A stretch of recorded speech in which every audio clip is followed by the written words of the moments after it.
So why don't we start off with just, we're doing some interesting work at the moment, having a look at value chains and improving energy productivity. Be interested just to get your sense of the scale of the opportunity to improve the amount of value we get from using energy. Well, energy productivity gives you two angles to make savings. One is by reducing the amount of energy you're using, and the second is by getting more value in product and service for each unit of energy. And I think that's one of its strengths, because that can appeal to a lot more business people and financial policymakers. So I think that's a strength. I think also the thing that I think is attractive in many ways about energy productivity is that when you put it on a graph and you're doing better, it goes upwards instead of downwards. Yeah. And I think politicians and I think the psychology of the masses is if it's going up, it must be good. So I think there's a deep psychology in energy productivity. Would you like to make any comments on the, on the importance of and the opportunities from better approaches to construction? When people look at the life cycle impacts of building energy, I think it's certainly true historically that the operating energy has been the big issue. Yep.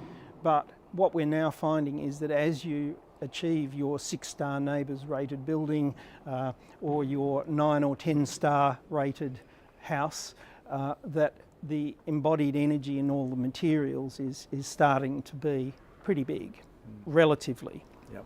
So I think where we're moving with energy productivity is you do need to look at the life cycle. How do you feel that the market has worked for the benefit of the consumer over the last 10 years? It hasn't.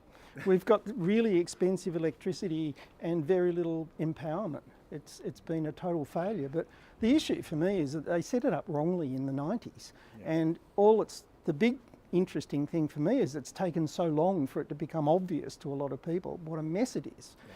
So that's a really big issue at the moment. And it's bizarre that we are having to have what is essentially a war between emerging technologies and the combination of the policymakers, the regulators and the incumbent industry. This is really wrong. If you were the emperor, what would you do as the 3 key things to improve the opportunities for energy efficiency and energy productivity? Well, of course, this emperor has no clothes, so we need to keep this in mind. I think we're emerging into a very real, competitive, diverse marketplace of a kind that no one in the energy sector has ever experienced. And I think we need to bring, marketing people from other industries into energy to start reframing things. I think very clearly we have to regulate the structures of tariffs so that no company can charge high fixed charges. Yep. And no big declining tariffs. I think the other issue is that if I want to sell electricity to someone within, say, 500 metres of my property, I should be allowed to do that based on a benchmark cost of what it would cost me to run a long lead to their house.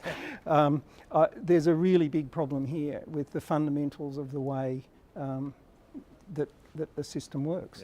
Yep. I think also we need very strong incentives built into energy pricing, and I think a few years ago one of the California people was talking about how their incentive for the demand side investment by energy companies doesn't just increase if you do more than you're meant to, it increases exponentially.